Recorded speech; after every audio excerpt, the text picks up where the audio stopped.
Good night, St. Michael West. Don't mind the showers, don't mind the showers. You know I can't talk about those things.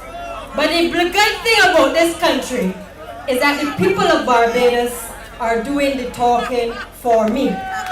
So I will respect the boundaries of the Committee of Privileges tonight, as my other colleagues have done. But I felt it necessary for you, who may not be able to come tonight on this platform, to be able to hear some of the things that the people of this constituency and the people of Barbados are saying about the current predicament that we find ourselves in. So I want to thank all of you in St. Michael West tonight for coming out. I can see some of the people from up in St. Michael's, Southeast as well, and across Barbados, and I'm pleased about that. I am also pleased about seeing some of the young people in the audience that have come out here tonight. Because you know they have a lot to say that the young people are disillusioned with the politics of this country. And in some ways, perhaps they should be with the foolishness that is going on in this country. But I'm pleased to see the elderly here tonight as well. Because it is on their backbone that this country has been built. And it is on their backbone that we are grateful to them for being in the position that we are in today.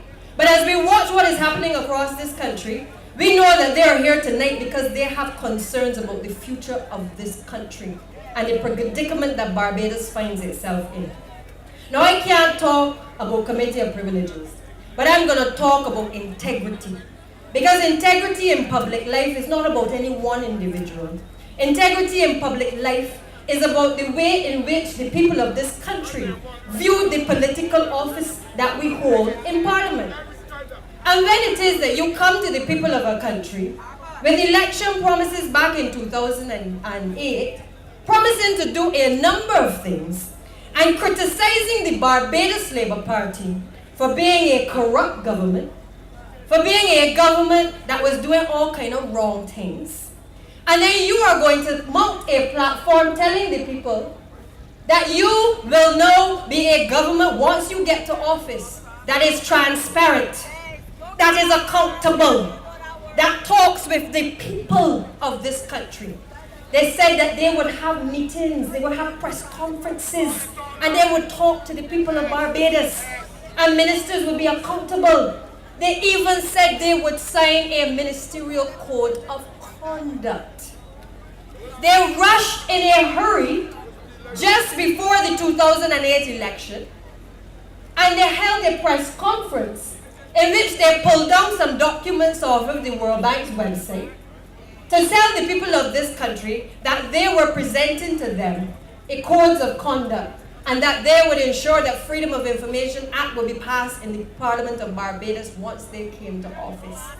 It gave the people of this country a belief that for once and for all, you would have a government in this country that would adhere to the principles of integrity. And the one thing I know about my people is that it gave them hope. And as I stand here tonight, I want to say to you, yes, a lot of foolishness has happened in this country. A lot of foolishness has happened at the top. So I don't blame you when you believed in 2008 that better would be done in this country by a different administration. And some may have gone out and voted for the Democratic Labour Party. And I don't blame you now. If years later, you have come to realize that that administration lied to you and failed to implement the very things upon which they came to the office and to the people of this country and won a government.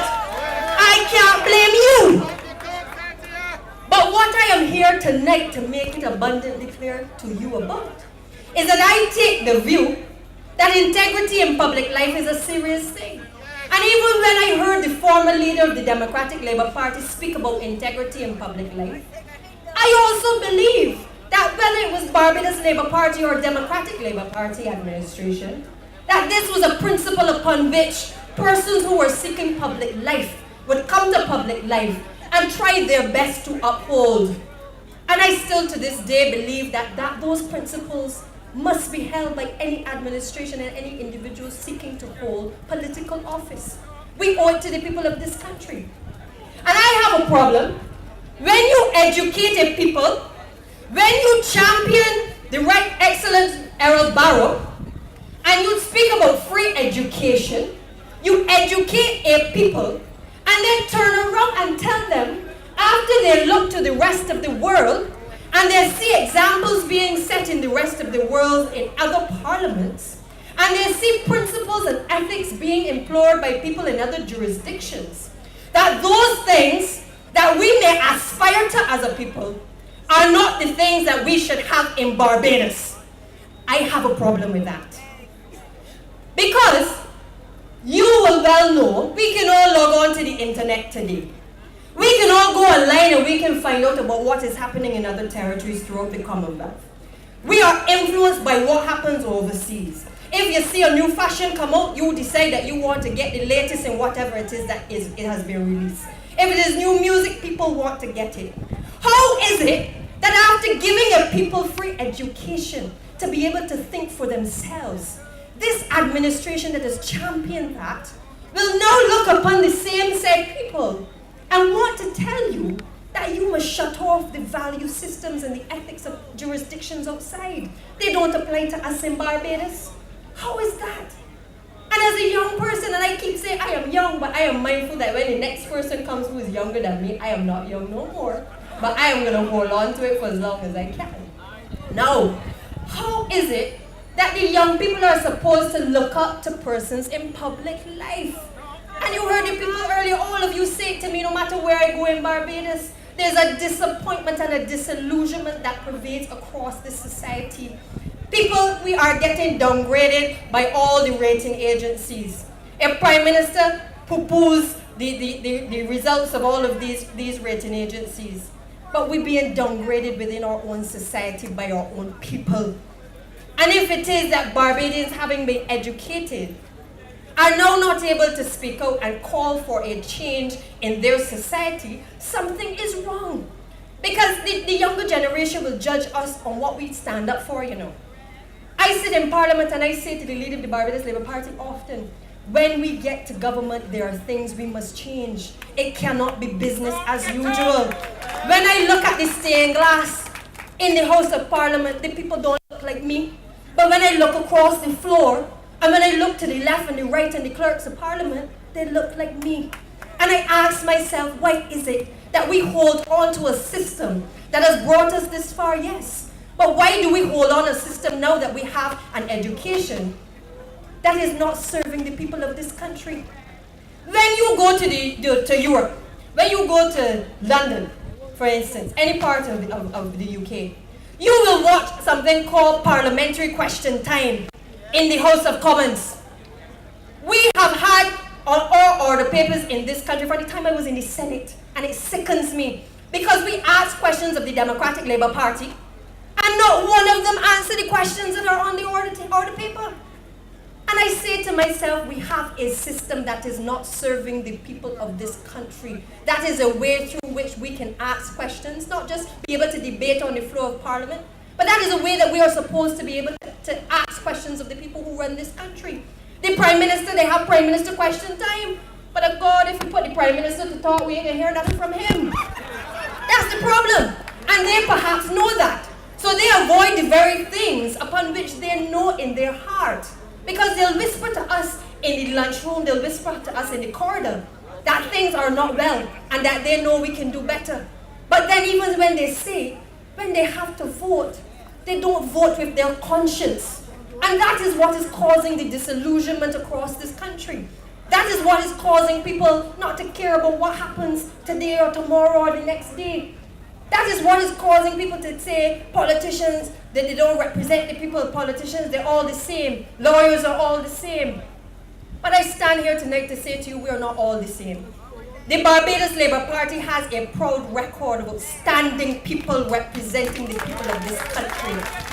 A proud record of representing people who cannot represent themselves. A proud record of getting the message and the changes that we need to happen in this country. And under the leadership of Mia Moore-Motley, we have also, in the parliamentary group, we have also had to rise to the occasion as well.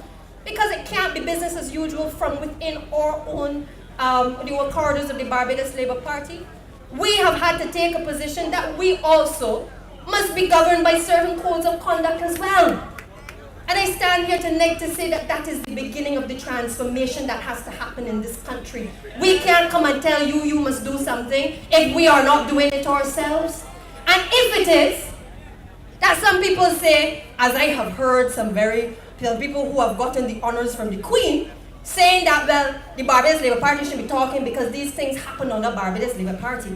And these things have happened before. And all kind of things have happened. And how moral authority the Barbados Labour Party has.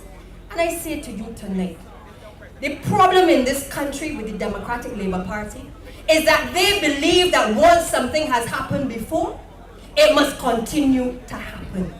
And therefore, the Barbados Labour Party does not take that view. If it is that we have people who did foolishness before, I'm saying to you tonight, there's a different dispensation that going forward, we vote to the people of this country to do different. And that is what is important. And if it is that we don't, you, the people, have the ability to remove us.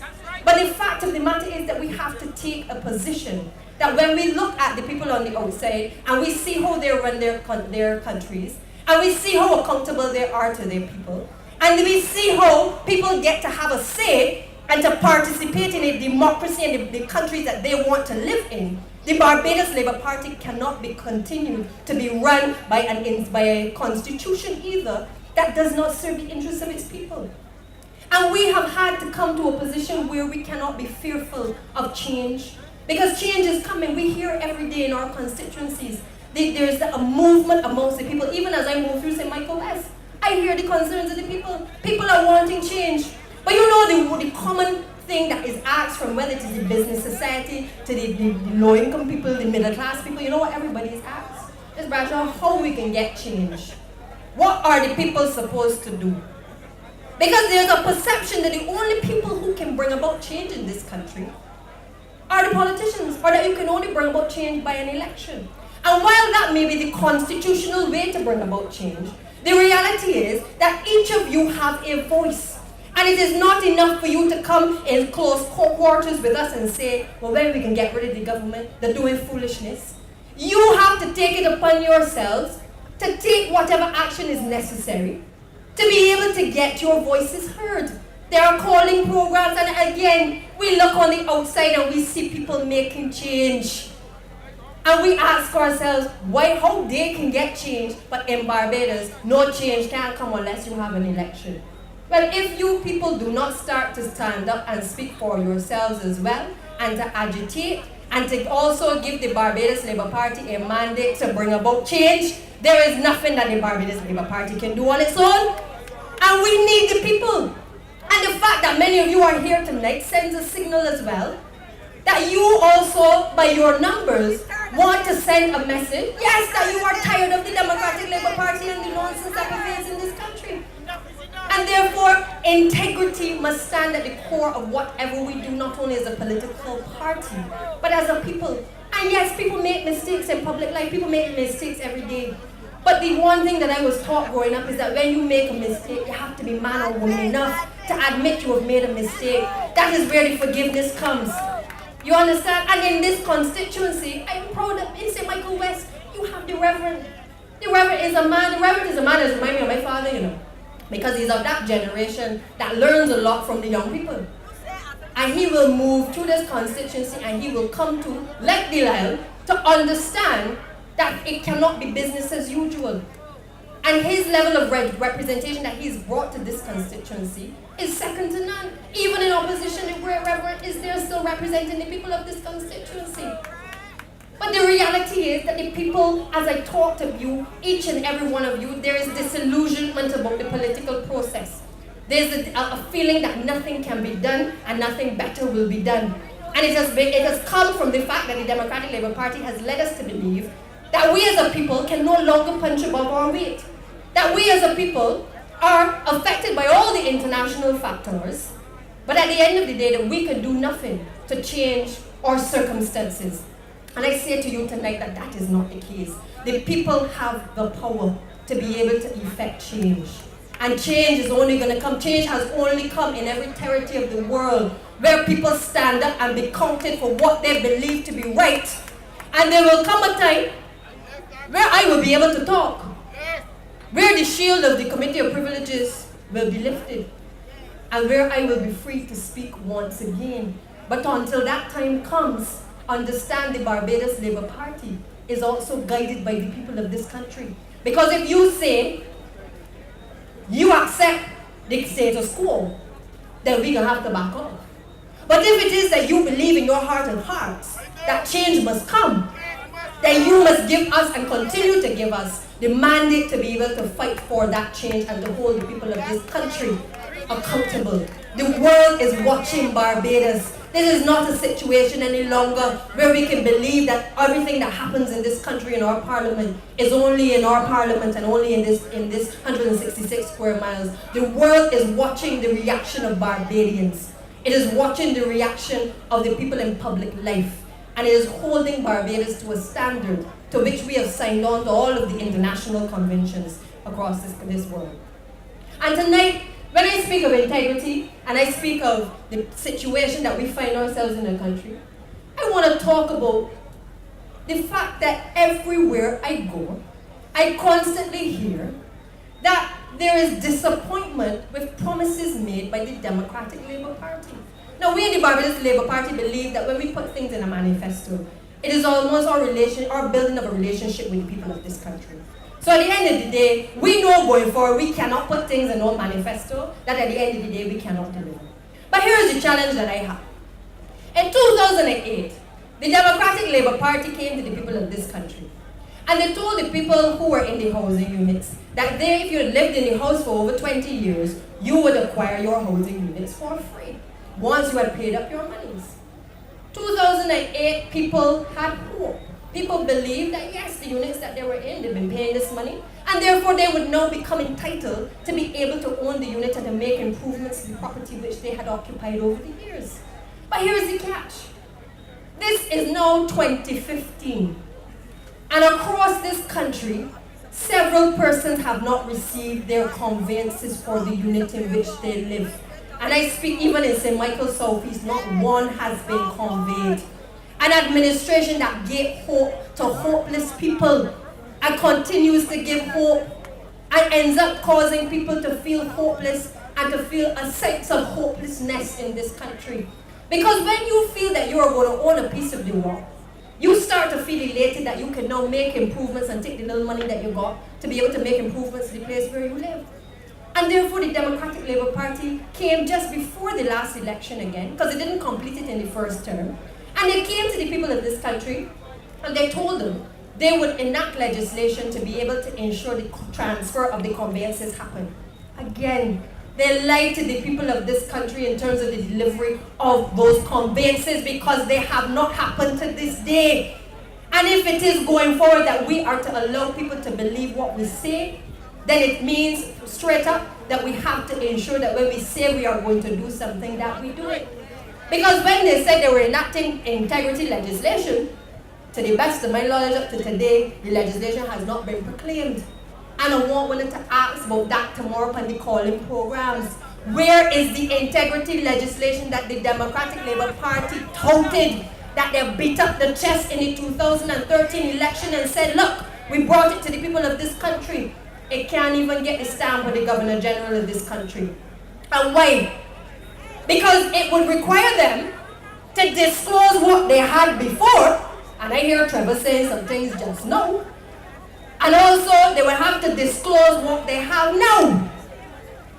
And therefore, many of them do not want to be put in a position where they've got to disclose anything to you. You understand? Because questions I am sure will be asked about where some of these things have come from. And it can't be that you come to a people with election promises, but then you go on a rampage not fulfilling anything that you say you're going to do. And if you take, for instance, healthcare in this country, again, another slew of broken promises from the Democratic Labour Party. They came to you in 2008. They told you they're building a new hospital. New Queen Elizabeth Hospital. All kind of problems in the Queen Elizabeth Hospital and they're building a new one. First they say, Donville was the minister at the time, he says it can cost over $800 million. People of Barbados say, oh God, yes, we need a new hospital. They said we have problems because we cannot expand where the hospital currently is. So we're going to have to go to Kingsland to build the hospital. And then what happened? No hospital whatsoever. And then it gets worse, because after doing that, they come to Parliament now with major voice. And they say to the people of this country, they are spending $15 million to develop a plan to figure out if it is feasible to build a new hospital in Kingsland. $15 million that you and I know would pay for the medication that the old people, the young people, and all the people in this country need that they can't get at the QEH pharmacy and across Barbados. And this is the nature of what we have come to in this country, where promises that are made by this administration continue to be broken. And we could go through every ministry we go through, we can find the broken promises. Every single one. They said constituency councils, they bring in constituency councils to empower the people of this country. And what happens? When up in St. Michael's office, I can only think that it is a breeding ground for political aspirants. Because I end up with the chairman of the committee of the council running against me. So I will say to all of my colleagues, beware. Because if it is that is the purpose for which the councils have been created, then clearly we need to be more vigilant on what is going on there. And the reality is, because I've attended meetings, the annual meetings, because I want to see what is going on in St. Michael's office. Nobody's going to tell me. I'm going to go there and I'm going to see what they are doing. And when I can see at an AGM, you have 15 people, of which I bring 5, and the rest of the people are from the Ministry of Community Development, something is wrong. Because it means that the very institution that you have claimed you have set up to be able to serve the interests of the people is not serving the interests of the people. Because nobody is interested in what it is that you're doing. And then they come with amendments this week, which Cynthia would have spoken to at length with the press. And again, it hasn't served the interests of the people, but again, the Democratic Labour Party insists on holding on to something which, if you go back a couple months ago, the Minister of Agriculture wrote a letter to the Prime Minister indicating that things like free bus fares, summer camps, and constituency councils were entitlement programs that basically were not necessary at this particular juncture in our history. And simply put, if we cannot pay for these things, then it does not make sense having them. Because when I look at the issue of transportation, I like the fact that little children can go to school free. I got enough of them that the parents can't afford to go to school. You understand? But at the same time, when the pensioners, on the other hand, find themselves in a situation where this administration has cut the bus routes, and the elderly people now have to take their pension money to get a taxi to get to the Queen Elizabeth Hospital, then to find that there's no medication in the pharmacy, I have to have a problem with that. Because it means that you have not properly planned, and therefore do not come and promise the people any nonsense anymore. Because we have started to see through the Democratic Labour Party. And you know, it is a sad thing when every pronouncement that they make, they have a difficulty being able to fulfill. Every single thing that they say, they are unable to do. And like I said, if you go through every single ministry, you will find they can't get things done. They say they rush to pass the cultural industries legislation, and what happened? No, the bill ain't get proclaimed as yet. That is the reality. So they promise another sector of this country, the young people, the artists, the artisans, the sports people, that there will be legislation, a facility to be able to empower them to get engaged in the creative arts. And yet again, we are waiting for the proclamation of the legislation. And the reality is that even when it is proclaimed, there is no money to be able to fund the very Cultural Industries Development Fund. And therefore, you're going to find yourself in another situation where another set of broken promises have been made to the people. I say to you tonight, because I see my time is running out, but believe me, there's much more to say about this administration, and each of you know the position of this Democratic Labour Party administration. At the end of the day, justice has to be seen to be done in this country. We are on the verge of a transformation in this country. We, the people of this country, have to call for that change. We, as the politicians, we can't do it alone.